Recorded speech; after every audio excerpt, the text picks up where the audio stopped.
15 درس کې تاسو ټولو ته ښه راغلاست وایم. د نن ورځې موږ تاسو بحث دی رولز اینډ ریسپانسیبلیټیز. په رولز اینډ ریسپانسیبلیټیز باندې موږ تاسو خبرې کوو. په لکه څنګه چې په تېرو درسونو کې موږ تاسو خپل څو سټیپونه ته پېژندلي وو چې د هغو په بنا باندې موږ تاسو کله شي جامع ایمني پلان د خپل د ایمني ډپارټمنټ لپاره جوړ کړو. لکه لومړي سټیپ کې وه څنګه خپله پروژه وپېژنو چې په هغې کې موږ تاسو خپل لاک فریم او ځینې نور مشخصات پېژندلي وو. په دوهم سټیپ کې موږ تاسو خپل شاخصونه انتخاب کړي وو چې په هغو کې موږ تاسو قوي و ضعیفه شاخص پېژندلی او په کرایټریاګانو باندې تقریبا 9 کرایټریاګانې لري. د یوې شاخص لپاره باید موږ تاسو مد نظر ونیسو. او بله مهمه خبره دا وه چې موږ تاسو د انډیکیټرو په انتخاب کې چې مثلا موږ تاسو کوانټیټي او کوالیټیټي ډیټا دپاره شاخصونه انتخاب کړو. بله دا وه چې د څارنې او ارزونې یا د مانیټرینګ اینډ ایوالویشن ګډ شاخصونه موږ تاسو انتخاب کړو. یعنې دغه څه وو چې موږ تاسو په دوهم سټیپ کې ورسره اشنا شو. دریم سټیپ چې دی موږ تاسو په دې سره اشنا شو چې څنګه د کوم مشخص شاخصونه چې موږ تاسو ټارګټ ورته تعیین کړی دی موږ تاسو هغه میژرمنټ وکړو. لکه د دو ډیټا کلکشن میتودولوژي وه چې په حساب باندې موږ تاسو مختلفې خبرې پوه کړي چې کوم میتود ګټمن دی، لکه کوم میتود خپل زیانونه او تاوانونه لري، کوم میتود ګټې لري او د کوم ډیټا کلکشن د کومې ډیټا دپاره موږ تاسو په کار باندې ایسو. لکه فوکس ګروپ انټرویو مثلا ابزرویشن یا ډسکریویو، یعنې مختلف میتودونه و د دو سره اشنا شو. څلورم سټیپ کې موږ تاسو خپل ټولز کریټ کړئ، یعنې مثلا د ټولز د کریټ کولو دپاره کومې نقطې چې په نظر کې باید ونیول شي د هغو څخه ماشینۍ پیدا کړه. د نن ورځې موږ تاسو بحث چې دی هغه رولز اینډ ریسپانسیبلیټیز دی. رولز اینډ ریسپانسیبلیټیز یو د کلیدي برخو د ایمني پلان څخه دی چې په دې باندې پوه شو چې د په ډپارټمنټ کې څوک په کوم پوزیشن باندې دی او کومې وظیفې مثلا مخته وړي. یعنې رولز اینډ ریسپانسیبلیټیز په دې خاطر باندې زیات مهم دی. مخه د دې چې موږ تاسو په رولز اینډ ریسپانسیبلیټیز باندې خبرې وکړو، څه کی ټرمز دي چې د هغو کی ټرمز یعنې کلیدي اصطلاحات یې رول موږ تاسو هغه کوم جاب یا پوزیشن چې موږ تاسو په اداره کې لرو هغو ته رول ویل کېږي. لکه اوس مثلا د تا پوزیشن ایمني منیجر دی، یعنې تاسو موږ تا رول چې دی هغه ایمني منیجر دی په ارګنایزیشن کې. او ریسپانسیبلیټي هغه ټاسک او اکټیویټي چې موږ تاسو په مخ باندې وړو یعنې هغه ته ریسپانسیبلیټي ویل کېږي. خصوصا لکه جاب ډسکرپشن کې چې موږ تاسو کوم فعالیتونه دي یعنې هغه موږ تاسو ریسپانسیبلیټي ده په حساب باندې. نو کوم ټاسک اکټیویټي ده ته ریسپانسیبلیټي ویل کېږي. ساده تعریف ده چې ټاسک یا اکټیویټي. او دریمه کلیدي اصطلاح چې ده ډیټا منیجمنټ، چې ټولې هغه پروسې لکه ډیټا کلکشن دی، د ډیټا سټور کول دي، د ارګنایز کول دي، انالایز او د ډیټا یوز دی. دا ټولې پروسې ته موږ تاسو ډیټا منیجمنټ وایي. د څو پروسې چې سره یوځای شوي دي د دې مجموعې ته ډیټا منیجمنټ ویل کېږي. کولیشن بله موږ تاسو اصطلاح چې د کولیشن دی، د کولیشن د تل کېږي چې موږ تاسو خپله ډیټا په ټایپ باندې ارګنایز کړو. د مثال ډول موږ تاسو یوې پوښتنې ته ځواب ورکړو چې جنډر چې مثلا جنډر میل فیمیل د هغو د لاندې لیکو. دا خپله د ډیټا ارګنایز کول دي په ټایپ باندې. کولیشن چې دی چېرته موږ تاسو ډیټا کله انټري کړو نو کولیشن باید موږ تاسو ډېر زیات په نظر کې ونیسو چې د مشخص انډیکیټر یا شاخص د لاندې مشخصه ډیټا موږ تاسو انټر کړو. که چېرته مثلا موږ تاسو ډیټا په اس کیو ال او جاوا سکرپټ او دې کې موږ تاسو مثلا په نظر کې نیسو یا انټري کړو مطلب، نو بیا ډیټا کولیشن چې دی هغه په اتوماتیک ډول سرته رسي، یعنې هغه مشخصه ډیټا د مشخص انډیکیټر د لاندې خپله انټري کېږي. بله کلیدي اصطلاح ارکایوینګ دی. ارکایوینګ یا آرشیف د ډیټا سټور کول. آرشیفونه په مختلفو شکلو باندې موجود دي، یعنې د سافت ډیټا دپاره موږ تاسو کله چې مختلف شیر ډرایوونه استفاده وکړو قوي سکیورټي ولري، یا مثلا که په هارډ فایلو کې وي موږ تاسو مشخص ځای مشخص کړو ته د المارۍ او پرایوسي د ډیټا باید مد نظر ونیسو او خوندي وي. زه په رولز اینډ ریسپانسیبلیټیز باندې موږ تاسو خبرې کوو.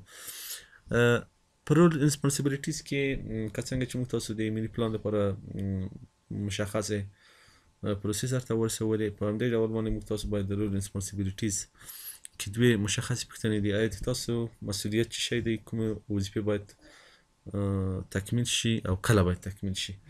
او بله مهمه پوښتنه دا ده چې دغه کوم ټاسکونه یا مسؤلیتونه چې دي دا باید څوک په مخ باندې یوسي او هغه باید په کوم رول کې وي. نو دغه دوې پوښتنې دي په رولز اینډ ریسپانسیبلیټیز کې چې دلته موږ تاسو څنګه کوو ځواب وایي. مخه د دې چې موږ تاسو د رولز اینډ ریسپانسیبلیټیز چارت ته یو ترتیب کو د خپل ایمني پلان لپاره موږ تاسو باید د ډیټا منیجمنت پروسس باید آشنا شو. ډیټا منیجمنت پروسس یا ډیټا فکتوري هم موږ تاسو ته ویل شي. د دې مطلب دا شی دی چې کله موږ تاسو یو ساده مثال تاسو ته وایم، مثال ډول یوه فابریکه ده د چوکۍ د جوړولو. نو لرګي راځي، خام مواد راځي، پټه باندې تیري، مثلا د مختلفو پروسونو تیري، وروسته د هغه نه مثلا یوه چوکۍ جوړي. یا د بوتل یو فابریکه ده، مثلا پلاستیک راځي، په مختلفو پروسونو تیري، د هغه نه بیا بوتل جوړي. په همدې شکل باندې خامه ډیټا چې کله د ساحې نه موږ تاسو جمعوري کو، په هغو باندې څه پروسې سرته ورسي، ډیټا ارګنایز شي، کولیشن، انټري او بالاخره انالیسیز او ډیټا یوز. دا خپل هغه د ډیټا یوز چې موږ تاسو ویو، لکه یوه چوکۍ چې په فابریکه کې جوړه شوه، هماغه د موږ تاسو هغه ټیبل او چارت تقریبا هغه قیمتي شی دی چې موږ تاسو په هغو باندې ډېر زیات وخت تېر کړی دی او ریزلټ موږ تاسو په هغو باندې ښه کوو.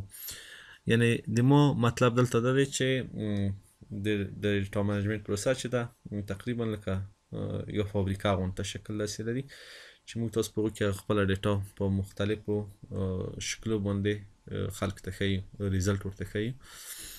او که چېرته موږ د ډیټا منیجمنت پروسس سم ونه پېژنو، موږ تاسو نشي کولی چې خپل رولز اینډ ریسپانسیبلیټیز چارت، که چېرته موږ تاسو دغه خپل ډیټا رولز ډیټا منیجمنت پروسس ونه شي پېژندلی، نو موږ تاسو نشي کولی چې خپل رولز اینډ ریسپانسیبلیټیز تعریف کړو.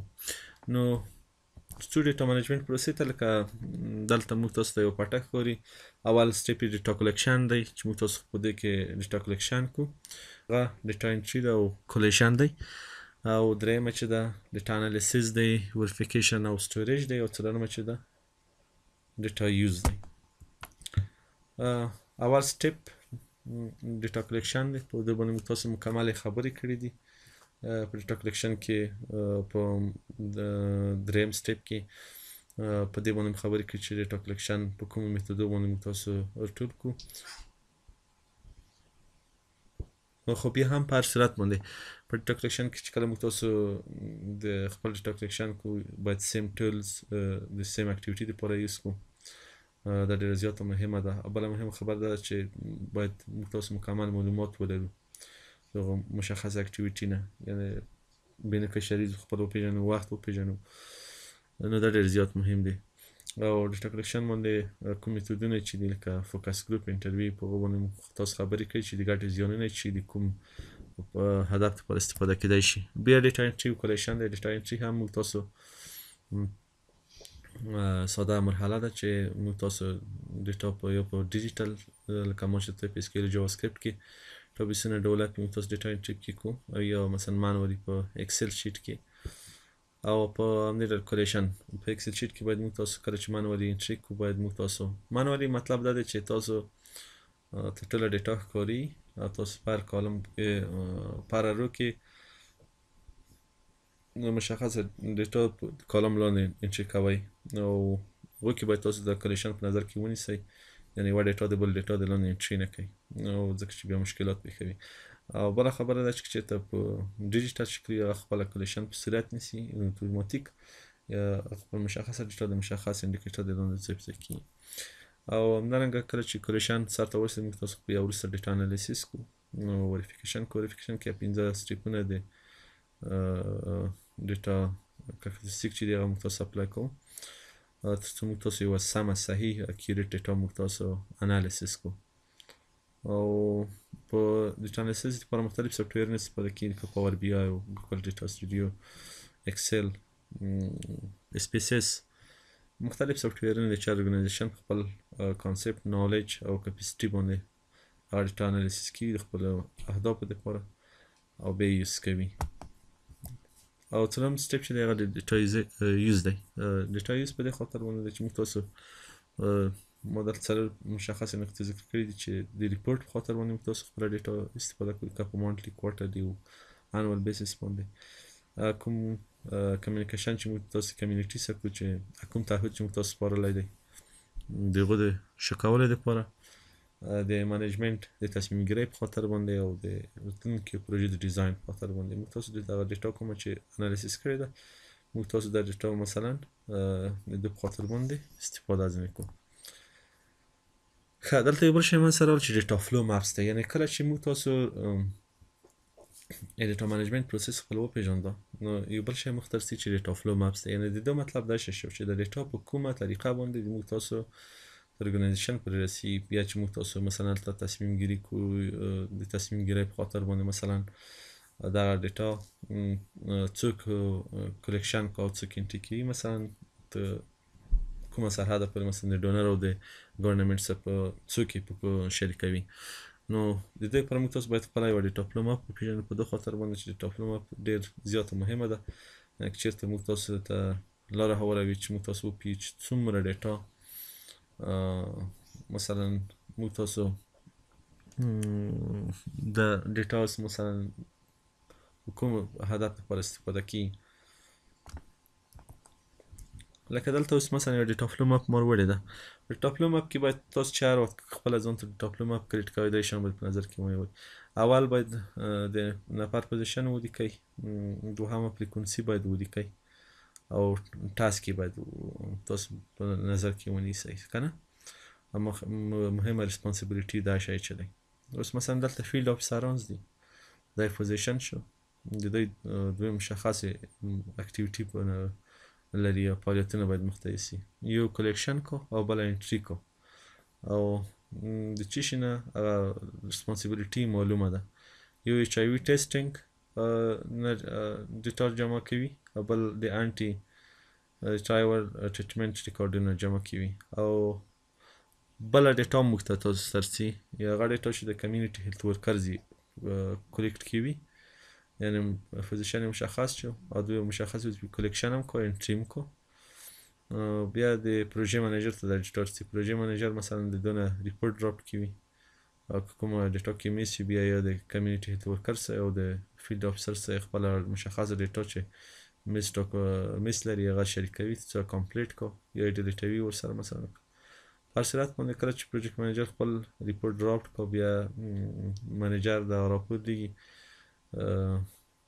اجرایوي رئیس ته. اجرایوي رئیس مثلا هغه ریپورټ ریویو کوي، که چېرته کومه کامنټ ولري هغه بیرته د پروژې د منیجر سره شیر کوي تر دې پورې چې دا ریپورټ فاینل شي. کله چې فاینل شي بیا د کوارټرلي بیسس باندې د ان جی او د بورډ اف ډایرکټرز ته لیږل کېږي. یعنې ان جی او خپله یو بورډ لري هر ارګنایزیشن هغو ته لیږل کېږي او په کوارټرلي فیډبیک میټینګ کې د کمیونټي لیډرز هم شریک کېږي. یعنې په دې مطلب چې موږ تاسو د کمیونټي سره تعهد لرو، په دې خاطر باندې موږ تاسو خپل ریزلټ باید د دوی سره شریک کړو چې څومره چینج راغلی دی. په همدې شکل باندې دغه کومه ډیټا چې د پروجیکټ منیجر د خوا نه ډایرکټر ته ورکړل کېږي د کال په جریان کې، یعنې په یو کال کې دا د دولت سم شریک کېږي او د ډونر سم. یعنې ټوله مهمه دا ده چې موږ تاسو باید خپل پوزیشن وپېژنو او مشخص اکټیویټي او فریکونسي. بیا موږ تاسو کله چې خپله ډیټا فلو مپ کریټ کړو. تاسو کله چې خپله ډیټا فلو مپ کریټ کړئ د دې دپاره مو باید د درې مشخص نقطې په نظر کې ونیسئ: پوزیشن، فریکونسي او ریسپانسیبلیټي. او تاسو سټیکي نوټونه ولرئ او په سټیکي نوټو کې باید تاسو یو مارکر نه استفاده وکړئ. وروسته دغه شی چې تاسو جوړ کړي دي کیدای شي په ډیجیټل شکل باندې تاسو واړوئ او خپل ډیجیټل شکل باندې تاسو واړوئ او د دا په ایمني پلان کې ځای کړئ. د دونه رولز اینډ ریسپانسیبلیټي چارت تاسو جوړ کړئ او بیا هغه په ایمني پلان کې ځای کړئ. تشکر.